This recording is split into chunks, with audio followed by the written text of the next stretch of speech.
Hello there! Today we are going to tackle the issue of gradable and non-gradable adjectives. Maybe you are asking what they are. Well, follow my video to find out. First of all, let's have a look at gradable adjectives. They describe qualities that can change in strength. For example, hot, cold, big, and happy. We can make them stronger or weaker. For example, we could say, very hot, quite big, a little cold. However, non-gradable adjectives describe qualities that are already at the highest or lowest level. For example, excellent, impossible, freezing, and perfect.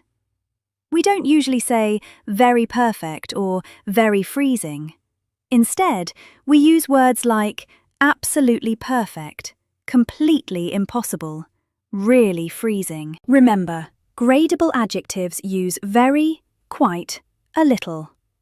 Non-gradable adjectives use absolutely, completely, really, totally.